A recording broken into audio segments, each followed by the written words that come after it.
listening to Planet Vero Radio. I am Cindy Schwartz. We are broadcast on iHeart, and we are also podcast on Spreaker.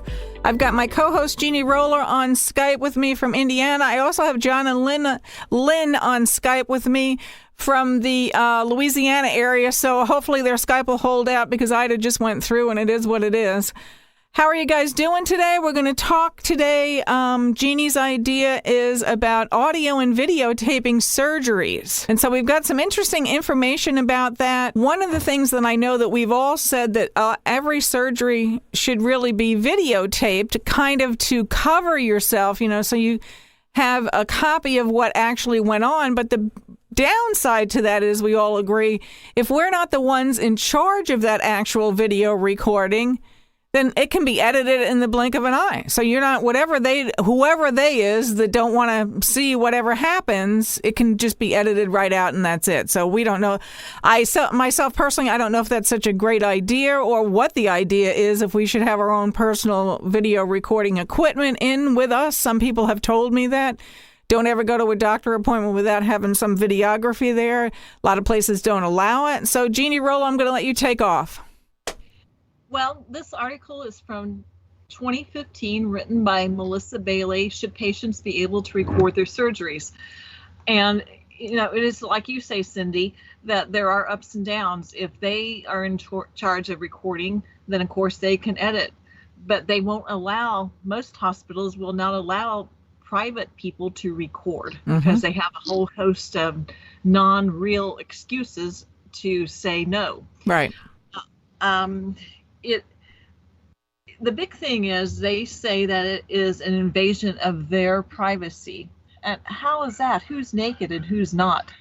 So it is an invasion of our privacy because most hospitals do record procedures to use them in roundtable discussions. So our privacy is being violated because it is us that is the object of the screen while they're showing these roundtable discussion videos. So if they have these videos, why can't we have them? That is the big question. If they're doing nothing wrong, then what is the problem? Now, many states have laws against even audio recording. I think Massachusetts is one state that says that no one can record unless everyone knows. Illinois is another one, I believe, too. Yeah. Indiana's law is if one person knows the recording is being made, then it's legal, which the one person would be the patient. So audio recording device, I suggest for everyone in Indiana to take it. You don't have to tell them you're recording. A lot of doctors' offices, if you look around, you will see signs saying no recordings. But then again, you sign a waiver on their form saying that you allow them to film or record. Right. Well, that's what I was going to say. So here we are back again with the informed consent, which is not necessarily informed, nor is it consent. We're going to beat that dog again. But that's the bottom line. You've signed it. There you go. Anything goes. Right. So if they are allowed to record, then why can't you? That is the big thing. How is it a violation of their privacy? It is not a violation of their privacy.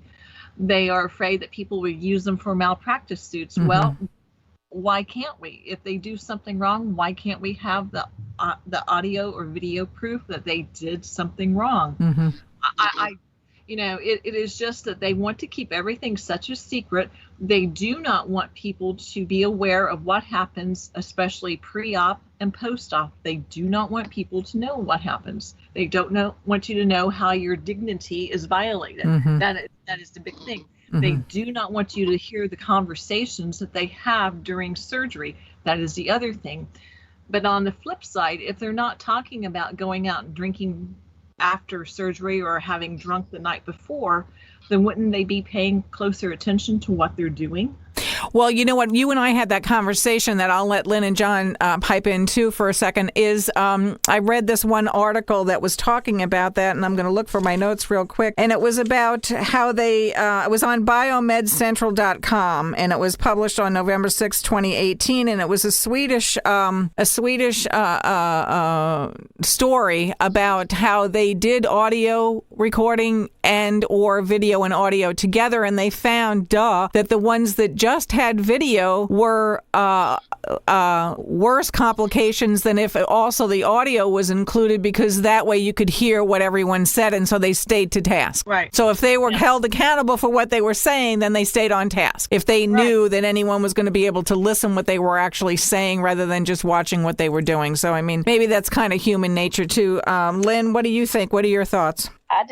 Honestly, I can't believe we're even talking about this. I mean, I just, if they're doing right, then what is the problem with documenting what they're doing? I read an article, I don't remember from what year it was, but it was a girl went in for hernia surgery, I believe, and she was just having trouble with her surgeon, but she wanted to get this surgery done. She needed it. She just had a bad feeling.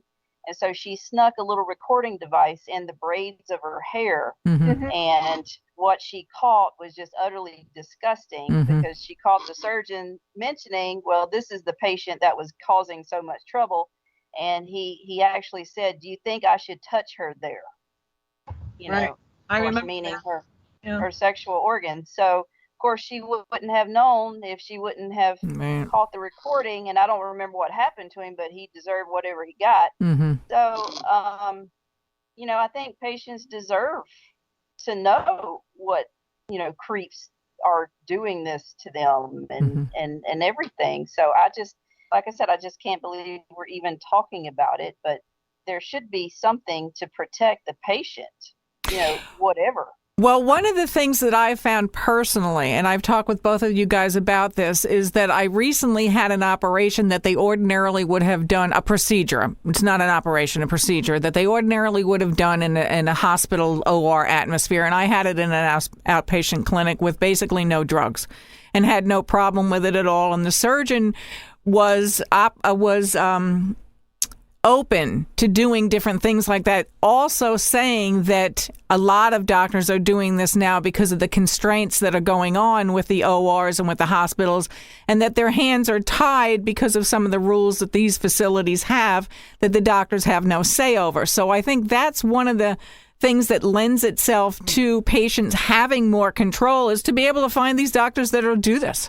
And there are a lot of them out there, and I'm here to tell you the experience that I had. That's the route I would go every day of my life from then on, for whatever would be conducive to do that. Well, the issue that I have with them saying that you cannot have your own person in there recording because it's not sterile, it is a no argument when a surgeon is able to whip out his personal cell phone and take a picture of something that just blows the whole violating the sterile field. Yeah. So every argument that they have to say this shouldn't be done is not a valid argument. Right. Well, you're right. You don't have any argument from me about that, no pun intended, because they also have the people that are the representatives for different machinery, and those people are standing on the periphery of what it is, and they're not necessarily sterile, but then do they all also walk into the sterile field with whatever apparatus they have? We don't really know what goes on in these surgeries. A lot of times maybe we shouldn't, but still. Right. Well, allow the patient to assume certain risks. Just don't take that out of their hand. Right. You know? Right. Ask them, are you willing to take this risk? You know, let the patients decide. Right. Well, that's what we've been talking about all along. I mean, give the actual informed consent. And again, we've talked this, over and over and over, so we can make the decision for ourselves, because it is valid that people do have trauma from these things. We do have PTSD from these things, regardless of what any admin wants to say, and that we knew from the get-go that we couldn't withstand this. So tell us. If I may jump in, please. Yeah, we only have like 20 seconds, John. I would have no problem with them video, audio, recording it for teaching purposes. I personally would not. Excusing all of the trauma and mess up involved in my surgery, if I put that aside, I would have no problem with them doing that if we go back to the sit-down one-on-one pre-op meeting, which was canceled on the hospital's behalf.